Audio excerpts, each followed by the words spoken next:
Nandito tayo ngayon sa Rocks, Easy Rocks. Binibiling mga pang landscaping materials. Is harap lang po siya ng Hamana. Ayan o. So, ayusin natin yung bahay natin.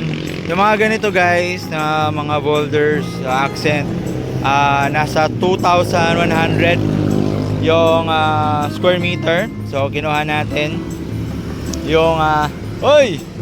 Ay, may property guide, Engineer Well. Yan. So, may tripping siya ngayon. And papadesign na natin. Papalandscape ko na yung bahay. Yon, medyo yung napabayaan siya almost 1 year, wala tayong update. Then, ngayon, sa mga client natin dyan, shoutout ko si Sir Ricky, yan, the best landscaping artist na lagay ng High View Hacienda. Alright, so yung presyo nito, ito nasa 2,100 per square meter. Yan, mas siguro mga 4 nito. Pang accent lang dun sa gagawing landscape. Then ito naman nasa 2,600. So ang ginawa ko, half lang, kasi hindi naman masyadong malaki yung ipapa-landscape natin dun sa may harapan. Ayan. Then itong mga bricks, tanongin natin. Siya po yung nag-assist sa atin ngayon. Ma'am, yung presyo lang nung para may idea sila yung bumibili. Per bags po tayo, yun yung bags. Per net, okay. Yung pinili ko, ito, pang accent. Magkano yung ganyan? Isang net? Ayan, 270. Kumuha kong 3 niyan. Tapos, yung ito, magkano to? 200 po, sir. Yan, kasi parang iklog siya ng pugo. Ayan. And ito naman, parang marble na hindi ko alam kung pero nagagandahan ako. Magkano to, sir? 200 po, sir. 200 din yan. Then meron siyang flat. Ang gagawin ko dito, may mga ganyan-ganyan tayo. Ayan, papatong-patungin natin yan. Magkano ganyan? 160. Yan, 160, mas mura siya. Then gumawa din ako ng, ano tawag dito? Yellow Mountain. Yellow Mountain, ayan. Kumuha ko dito ng ilan? Magkano yan? 240. 240, ayan. Yung bricks naman magkano po yun? Yung bricks. Po, sir, meron tayo. Sige. 4x8. Yung in-order namin. 4x8. Sige.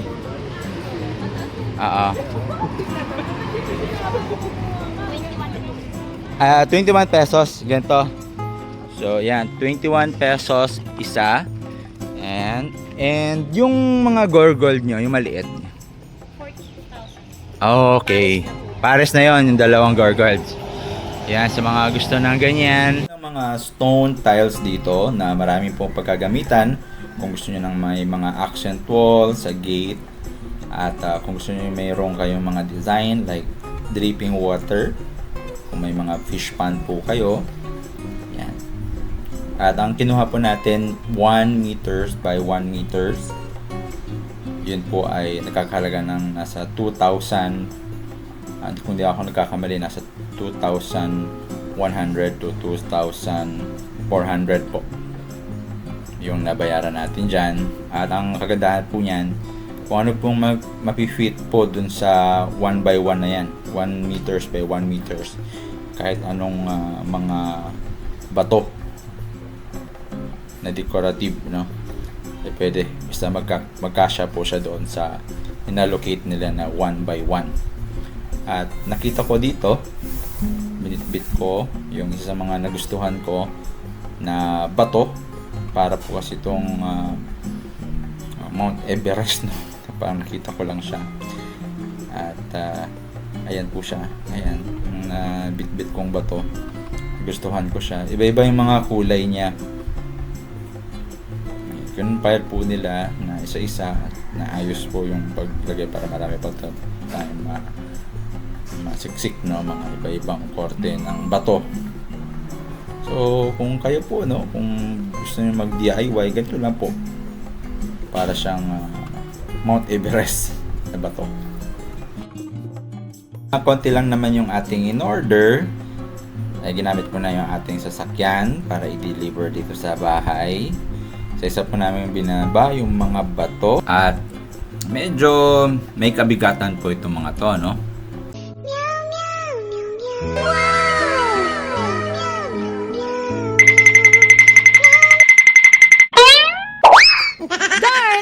Darna! Napakabigat nga nitong ating karga-kargang mga bato. Buti na lang nandito si Kuya Roque na handang tulungan tayo sa pag-ayos nitong ating garden. At siya po yung mga nagsuggest po nito, no? Kaya kung kayo po ay gusto din pagandahin yung inyong mga garden, I highly recommend Kuya Roque. So siya po yung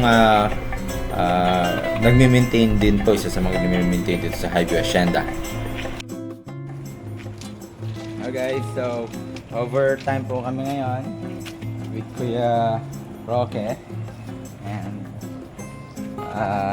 excited lang. Excited lang. Ayan. Ganda siya tignan. Beautification. Beautification. So magkakapi-kapi ka na. Kakapi-kapi tayo. Kapi-kapi na.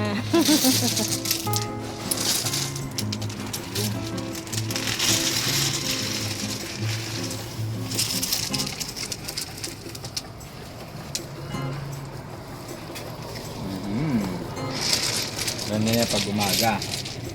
Kita na yan. Gusto mo? Na umagahan nga ay nag-order na rin ako ng mga bricks. At gamit ko pa rin yung ating sasakyan. At ito na po yung ating finished product. Ito yung mga stone na binili natin. Balak ko po ditong maglagay ng bluegrass. Ayan na po siya. So ito naman po yung ating mga tinanim dito. Variegated na halaman. So mag-order pa tayo ng mga halaman nito. Yan, dumating na yung ating in-order na mga fencing plants. Ito yung mga eugenia. At ang sabi po nila ay hindi po daw ito mahirap itanim or sustain niya yung kahit mainit yung panahon. Ayan, ito yung mga bricks natin. At hinanda na po nila yung ating lupa para pagtaniman. Nang nilatag ni Kuya Ricky yung mga eugenia plants natin. Maganda po ito dito dahil kahit mahinit ang panahon, maliwalas pa rin sa pakiramdam dahil nakikita mo yung mga green plants. So, ang balak po namin ay maglagay ng garden beds at yung kalahati po nito is may graba at pati na rin po yung mga bricks.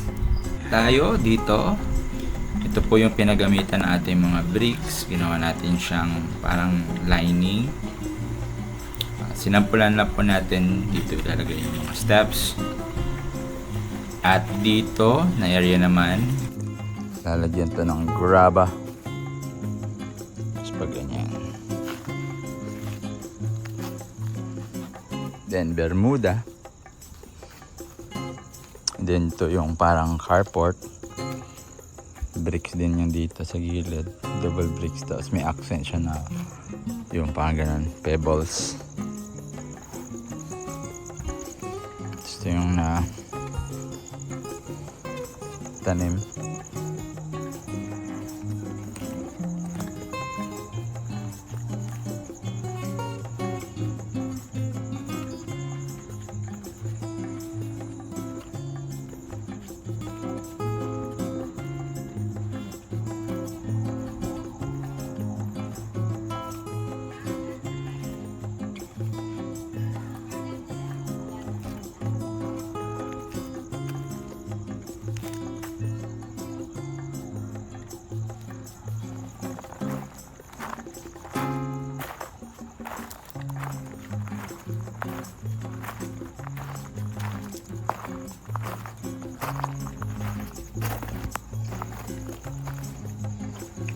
sanang iba to na lang to eh. Parang next ano, gagawin dito. Kaka-accent din siya. Ito, gagawin din dito. Then, ito, gagawin siya. So, parang, tapos doon. Then, jiraban na yun sa likod.